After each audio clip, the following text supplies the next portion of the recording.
श्री शिवाय नमस्तुभ्यम महाराज। जैसा कि हम सबको पता है कि 15 फरवरी को आने वाली है महाशिवरात्रि और इस दिन हम सभी को करना है पार्थिव शिवलिंग का पूजन।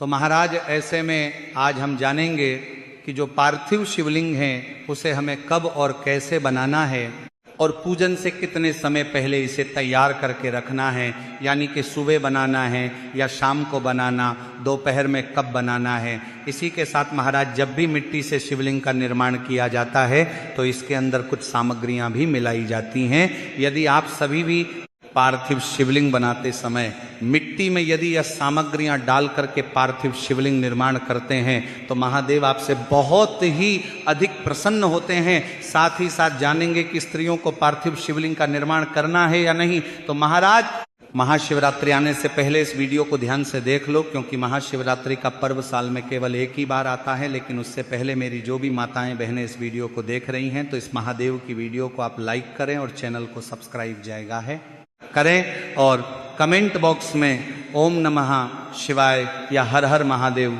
जरूर लिखें। तो देखिए महाराज, सबसे पहले हम बात करते हैं कि हमें शिवलिंग बनाने के लिए कौन सी मिट्टी का प्रयोग करना है। तो महाराज सबसे पार्थिव शिवलिंग की बात करते हैं कि पार्थिव शिवलिंग आपको बनाना कब है। देखिए आप सभी जानते हैं कि 15 फरवरी रविवार को है महाशिवरात्रि और इसी दिन आप सभी को भी पार्थिव शिवलिंग का पूजन करना है। अब महाराज ये जो पूजन है ये ऑनलाइन नहीं करवाया जाएगा, लेकिन जो भी इस महाशिवरात्रि पार्थिव शिवलिंग का पूजन करने वाले हैं तो उन्हें संपूर्ण विधि इस चैनल के माध्यम से बताई जाएगी। इससे पहले आप सभी को पूजन की एक एक सामग्री अच्छे से बता दी गई है, तो उसे भी आप एक बार जरूर देखें। तो महाराज आपको ये जो पार्थिव शिवलिंग है इसे 15 फरवरी को ही तैयार करके इसे सुरक्षित रख देना है और ऐसी जगह रखना है ताकि अच्छे तरीके से ये सूख जाए। क्योंकि जब आप 15 फरवरी की शाम पूजन करोगे और इस पर जब जल चढ़ाओगे, दूध चढ़ाओगे, दही चढ़ाओगे तो क्या होगा, अगर पार्थिव शिवलिंग गीला होगा तो तुरंत टूट जाएगा। इसीलिए आप एक दिन पहले या फिर 15 फरवरी में सुबह के टाइम पर इस पार्थिव शिवलिंग को बनाना, जिससे जो पार्थिव शिवलिंग का निर्माण आपने कर रखा है वो अच्छे तरीके से हो जाए और वो अच्छे से सूख जाए और कुछ भी आप चढ़ाएं तो शिवलिंग टूटने ना पाए हैं। अब महाराज बात करते हैं कि जो पार्थिव शिवलिंग हम बना रहे हैं क्या उसमें सर्प बनाना जरूरी है, यानी कि सांप बनाना जरूरी है। तो इसका जवाब है नहीं महाराज। यदि आप शिवलिंग पर सर्प बनाते हो तो बहुत अच्छी बात है, नहीं भी बनाते हो तो कोई दिक्कत वाली बात नहीं है। तो आपको पार्थिव शिवलिंग का निर्माण पूजन से एक दिन पहले या फिर 12 घंटे पहले तो निर्माण कर ही लेना है ताकि पार्थिव शिवलिंग अच्छे से सूख सके। इतना करने के बाद अब आपको जो आप पार्थिव शिवलिंग बनाएंगे उसके लिए मिट्टी की आवश्यकता तो होगी, क्योंकि मिट्टी से ही शिवलिंग बनाएंगे। तो जो मिट्टी का हम इस्तेमाल करेंगे वह हम कहाँ से लेकर आएंगे मिट्टी को? क्या हम किसी भी वृक्ष के नीचे से ले सकते हैं, कहीं से भी उठाकर ला सकते हैं, किसी भी पेड़ के नीचे से मिट्टी ले सकते हैं? तो इसका जवाब है नहीं। आपको क्या करना है, आपके घर में अगर शमी का पौधा लगा हुआ हो, शमी का पेड़ लगा हो तो उसके गमले से या फिर नीचे की मिट्टी से शमी पेड़ की मिट्टी ले सकते हो, और या तो अगर बेल का पेड़ आपके घर में है तब तो वहां की मिट्टी ले ही सकते हो। तो महाराज आपको करना क्या है, या तो बेल पेड़ की मिट्टी या फिर शमी पेड़ की मिट्टी से आपको पार्थिव शिवलिंग का निर्माण करना है। अब महाराज बात करते हैं कि आप जो मिट्टी का इस्तेमाल आप पार्थिव शिवलिंग निर्माण में करेंगे तो इस मिट्टी में हमें कौन कौन सी सामग्री डालनी है। तो आपको इस मिट्टी में थोड़ी सी काली मिर्च लेंगे, ना ज़्यादा और ना ही कम। आपको मात्र 2 से 4 दाने काली मिर्च के लेना। इसको अच्छे तरीके से पीस करके इसका पाउडर बनाना है और पाउडर बनाने के बाद में आपको उसी मिट्टी के अंदर उस काली मिर्च को अच्छे तरीके से डाल देना है। अच्छे तरीके से क्या करना है, आपको मिक्स कर देना है, जिससे कि काली मिर्च का जब पाउडर आप मिक्स करोगे मिट्टी के अंदर तो एक तो पार्थिव शिवलिंग बहुत ही मजबूती से बनेंगे और साथ ही साथ आपकी मनोकामना भी बहुत जल्दी पूरी होती है काली मिर्च को मिलाने से।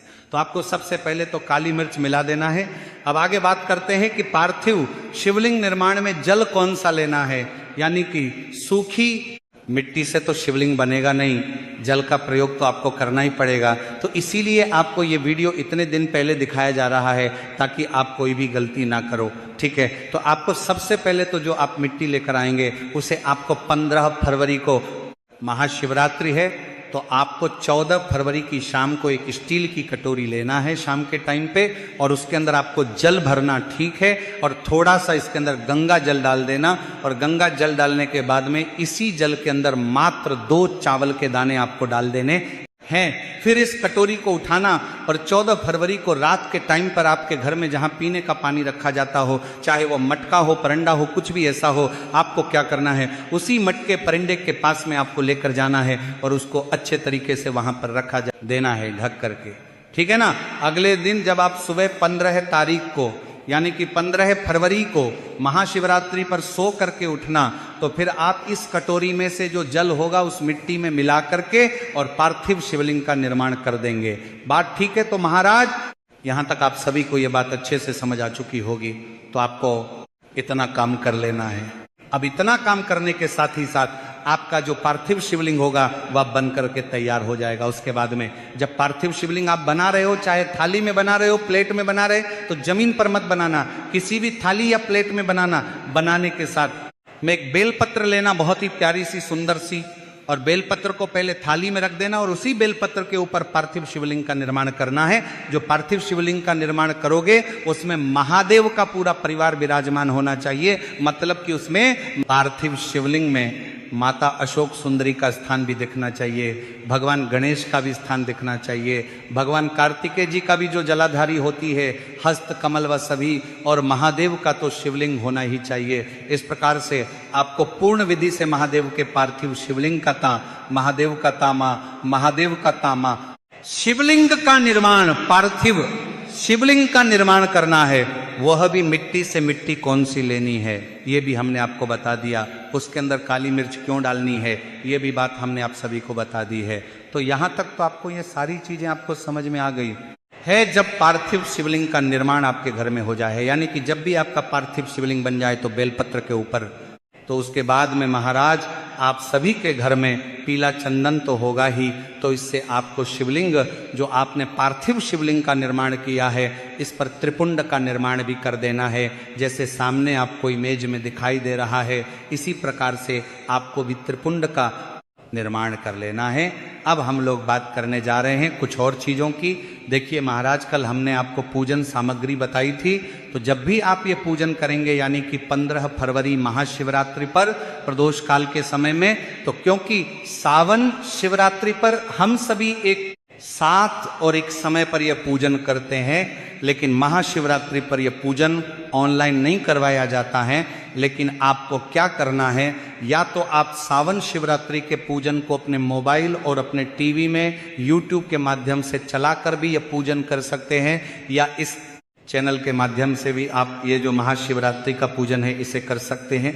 समय की बात करें तो समय आपको विशेष ध्यान रखना है कि महाशिवरात्रि पर शाम 6 बजे से रात्रि 9 के बीच इस पूजन को तो आपको करना ही है। इससे लेट आपको यह पूजन नहीं करना है।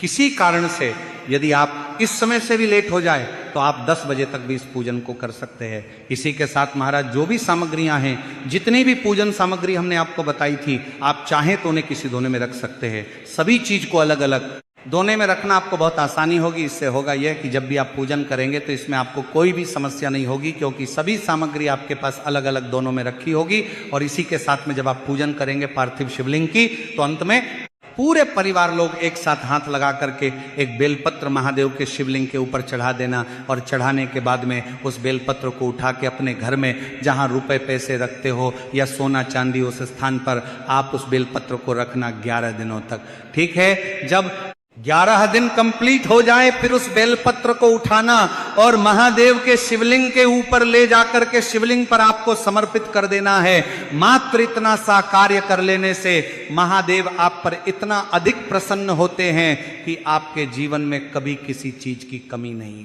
आने देते, क्योंकि महाशिवरात्रि का दिन वैसे भी बहुत ही अधिक महत्वपूर्ण होता है सभी भक्तों के लिए। तो आने वाली इस 15 फरवरी महाशिवरात्रि पर इन सभी बातों को ध्यान में रखते हुए आप इस पूजन को जरूर करिएगा। और सभी शिव भक्त, यदि आपने अभी तक इस वीडियो को लाइक नहीं किया है तो लाइक कर दीजिए और चैनल को सब्सक्राइब अवश्य कर दीजिए, ताकि आने वाली और भी जानकारी आप सभी तक पहुंच सके। धन्यवाद।